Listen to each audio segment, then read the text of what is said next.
ஸ்ருதியோட அம்மா கேட்ட கேள்வி, ரோகிணிக்கு வந்த புது பிரச்சனை, முத்து பிடிச்ச பாயிண்ட். ஸோ இந்த மாதிரி இன்னைக்கான சிறுகடி காசி சீரியல்ல என்னென்ன நடந்துச்சு அப்படிங்கிறது இந்த வீடியோவில் பார்க்கலாம். ஸோ அந்த வகையில் ரோகிணிக்கு ஸ்ருதியோட அம்மா கால் பண்ணி சில வார்த்தைகளை கேட்டிருக்கிறாங்க. இதனால் அண்ணாமலையோட வீட்டில் பார்த்தீங்கன்னா ஒரு புது பிரச்சனையே வெடிக்குது. அதே நேரத்தில் ரோகிணிக்காக முத்து பார்த்தீங்கன்னா சப்போர்ட் பண்ணி பேசுகிறாரு. ஸோ அந்த வகையில் இந்த எபிசோடோட ஆரம்பத்தில் பார்த்தீங்கன்னா ரோகிணி கோவமாக ரூமுக்குள்ளே இருக்கும்போது ஸ்ருதியோட அம்மா கால் பண்ணுறாங்க. அவங்க கால் பண்ணுறதை பார்த்ததும் ரோகிணி இவங்க எதுக்கு நமக்கு கால் பண்ணுறாங்க அப்படிங்கிற மாதிரி யோசிக்கிறாங்க. அதுக்கப்புறமா என்னன்னு கேட்கும்போது, ஒரு விஷயம் கேள்விப்பட்டேன், சம்மந்தி கஷ்டப்பட்டு சம்பாதிச்ச பணத்தில் தான் நீங்கள் ஷோரூம் திறந்திருக்கீங்களாமே.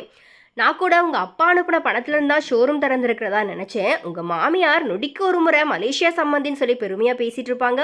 அப்போது அவங்க பணம் தரலையா அப்படிங்கிற மாதிரி நக்கலாக கேட்க, அதுக்கு ரோகிணி கோவமாயி, என்னோட பர்சனல் விஷயத்தில் தலையிடுறதுக்கு உங்களுக்கு உரிமை கிடையாது, நீங்கள் உங்கள் பொண்ணு விஷயத்த மட்டும் தான் பேசணும் அப்படிங்கிற மாதிரி என்னோட விஷயத்த பேசக்கூடாதுன்னு சொல்லிட்டு கோவமாக திட்டிட்டு ஃபோனையும் வச்சிடுறாங்க. அதுக்கப்புறமா ரோகிணி அம்மா கால் பண்ணும்போது ரோகிணி மறுபடியும் ஸ்ருதியோட அம்மா தான் கால் பண்ணுறாங்க அப்படிங்கிற மாதிரி, ஆமாம் எங்கள் அப்பா பணம் அனுப்பலை, நான் ஏமாற்றி தான் ஷோரூம் தரேன், உங்களுக்கு என்ன இப்போ அப்படிங்கிற மாதிரி கோவப்பட்டு திட்டுறாங்க. ரோகிணியோட அம்மா என்னாச்சு அப்படிங்கிற மாதிரி கேட்குறாங்க. அதுக்கப்புறமா வீட்டில் நடந்த பிரச்சனைகளையும் ஸ்ருதியோட அம்மா கால் பண்ணி பேசினதையும் ரோகிணி பார்த்தீங்கன்னா அவங்களுடைய அம்மா கிட்ட சொல்கிறாங்க. அதுக்கு ரோகிணியோட அம்மா, உன் மாமனார் உனக்கு சப்போர்ட் பண்ணுறாரா இல்லை எதுவும் சொல்கிறாரா அப்படிங்கிற மாதிரி கேட்க, அவர் இப்போதைக்கு எதுவும் பேசலை, ஆனால் அமைதியாக தான் இருக்கிறாரு அப்படிங்கிற மாதிரி சொல்லிக்கிட்டு இருக்கிறாங்க. அப்போ விஜயா ரோகிணியோட கதவை வேகமாக தட்டுறாங்க.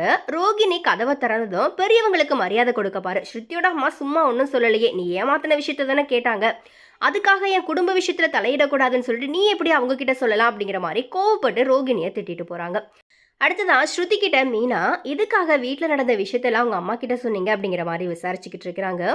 அப்போது ரோகிணி ஸ்ருதியை வந்து திட்டுறாங்க. என்னோட விஷயத்தில் உங்கள் அம்மா இப்படி தலையிடலாம், அதை நான் கேட்டதுக்காக அத்தைக்கு கால் பண்ணி என்னை மறுபடியும் மாட்டி கொடுப்பாங்களா, உங்கள் அம்மா என் விஷயத்தில் தலையிடக்கூடாது அப்படிங்கிற மாதிரி கோவப்பட, ஸ்ருதி உங்கள் ரூமுக்குள்ளே அது நடந்துருச்சுன்னா அந்த விஷயத்த நாங்கள் பேசியிருக்க மாட்டோம், ஆனால் அது ஹாலில் தானே நடந்துச்சு, அதனால தான் நான் எங்கள் அம்மா கிட்ட சும்மா கேஷுவலாக பேசும்போது சொன்னேன், உங்களுக்கு அத்தை எங்கள் முன்னாடி உங்களை அடிச்சிட்டாங்களே அப்படிங்கிறது அவமானமாக இருக்குது, அதனால தானே நீங்கள் இப்படி கோவப்படுறீங்க அப்படிங்கிற மாதிரி சொன்னதும் ரோகிணி பார்த்தீங்கன்னா ஸ்ருதி கிட்ட இன்னமும் கோவப்படுறாங்க.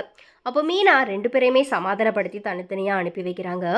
அடுத்ததாக ரோகிணி மனோஜுக்கு கால் பண்ணிக்கிட்டே இருக்க, மனோஜ் ஃபோன் எடுக்காமல் விஜயாவுக்கு கால் பண்ணி ரோகிணி ஃபோன் பண்ணிட்டு இருக்கா அப்படிங்கிற மாதிரி சொல்கிறாரு.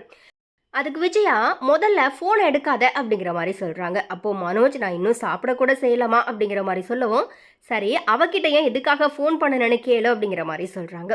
அதுக்கப்புறமா மனோஜ் ரோகிணி கிட்ட ரோகிணியோட ஃபோனை அட்டன் பண்ணி, நான் வேலை பார்த்துட்டு இருந்தேன் அதனால தான் ஃபோன் எடுக்கல அப்படிங்கிற மாதிரி சொல்கிறாரு. அதுக்கு ரோகிணி, அதான் வேலை பார்க்க ஆள் இருக்காங்களே அப்படிங்கிற மாதிரி சொன்னதும் மனோஜ், யாரையும் நம்ப முடியலை, அதனால தான் நானே எல்லா வேலையும் பார்க்க ஆரம்பிச்சிட்டேன் அப்படிங்கிற மாதிரி சொல்கிறாரு. இதனால் ரோகிணி அதிர்ச்சி ஆகுறாங்க. அடுத்ததான் நைட்டு மீனா துணி மடிச்சுக்கிட்டு இருக்கிறாங்க. அப்போ முத்து வீட்டுக்கு வராரு.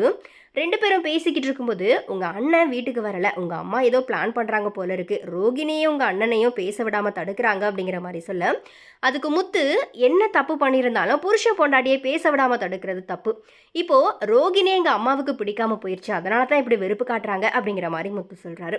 அதுக்கு மீனா, ரோகிணி நான் சாப்பிடவே இல்லை, நான் வேணா அவங்களுக்கு சாப்பாடு எடுத்துகிட்டு போயிட்டு கொடுக்கவா அப்படிங்கிற மாதிரி சொல்ல, அதுக்கு முத்து, பசியில் இருக்கிறவங்களுக்கு தான் அதோட அருமை தெரியும் அப்படிங்கிற மாதிரி சொல்லிக்கிட்டு இருக்கிறாரு. ஸோ இப்படியா இன்னைக்கான எபிசோடுமே வந்துட்டு முடியுது. இனி நாளைக்கு என்ன நடக்க போகுது அப்படிங்கிறது நம்ம நெக்ஸ்ட் வீடியோவில் பார்க்கலாம்.